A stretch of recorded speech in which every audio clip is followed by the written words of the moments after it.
They lay, and then they could have spread out from there, and they'd have survived in the hot springs, which is the only place they probably would have survived. And again, it all seems highly unlikely, but it's the only answer I can come up with. And it also has scaly skin. It would have been difficult, you know, for a sword to just break it open. But also, you've got to remember that legends get whispered out of control.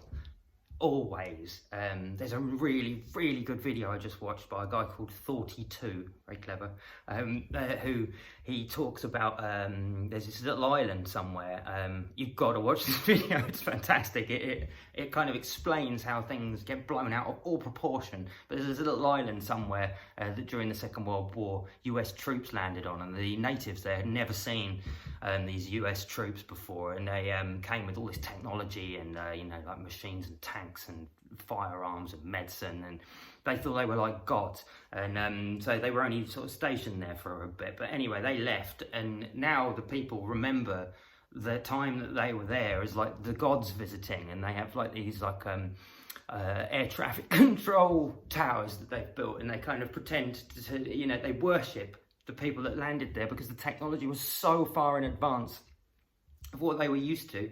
It was like they were seeing gods, and they were to them, you know, like, and I think that's where all these myths and things come from, is a higher form of technology gets presented to a part of humanity that doesn't understand what it is, and then you venerate that as kind of god worship. And you know, I think that has happened quite a lot, but you know, it's not to say that some of these people were spiritually amazing people, but I'm sure a lot of it's down to veneration rather than you know, they really are like gods. Yeah, for me, there's only, everything is God. Everything.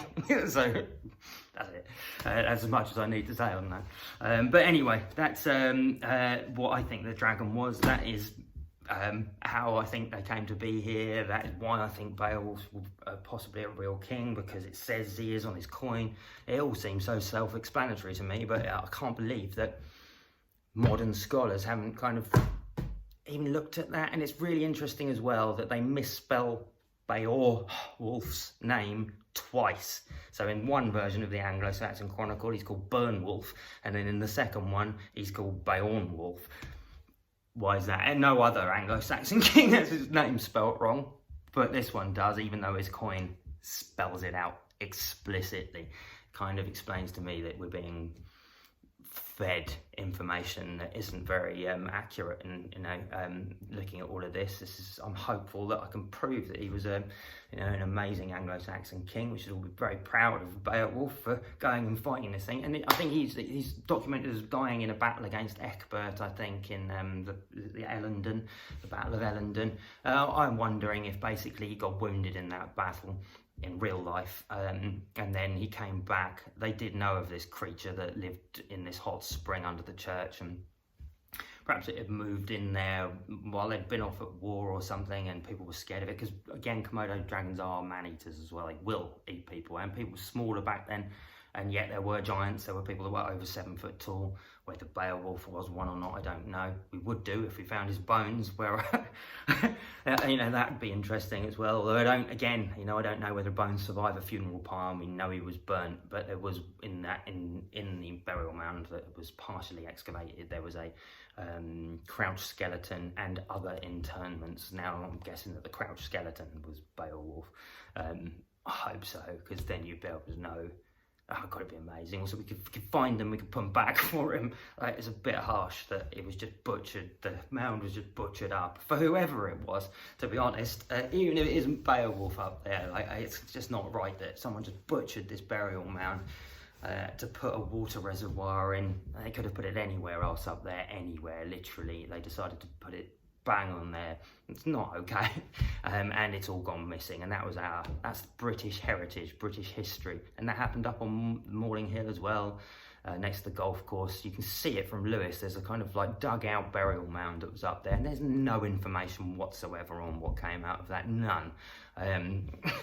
It's just terrible. So in my world, I'm just looking at a world of lies in archaeology, which is tragic. And I also know that people keep being told, like there was a guy who'd studied archaeology, I know, and he was adamant that the Romans were not in Lewes. And I was like, why is he so sure of this? And why is he so vehement about it? I have to be right. And it's like, it seems like it's been drilled into everybody that's studied archaeology that the Romans weren't in Lewes, and which conflicts with all of the finds and all the information that all other researchers have done. So you've got this guy called M.G. Welsh. He wrote a book about the Roman roads that ended up at Earwick Corner. It finishes at Earwick Corner, where the Anglo-Saxon burial ground is. There's a Roman villa that was once discovered on Morling. There's a Roman villa now they've discovered at Barkham. I'm suggesting now that Hamsey was a Roman port. Over in Kingston, there are hundreds of Roman coins. There are Roman settlements that have been proposed as being at the foot of Morling. It's on the HER website. There are Roman fibulas, Roman hoards.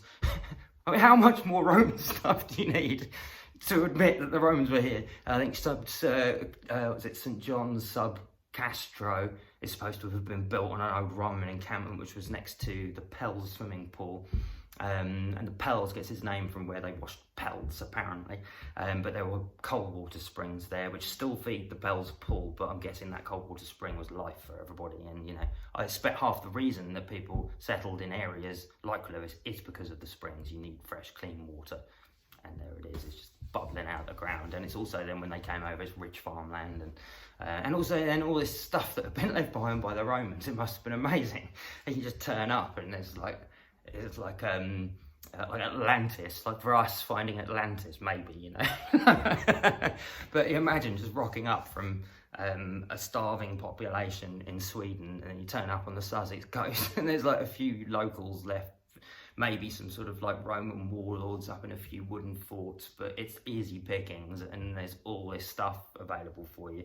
And kind of then you get that whole story of what happened between them, and that's the Arthurian times.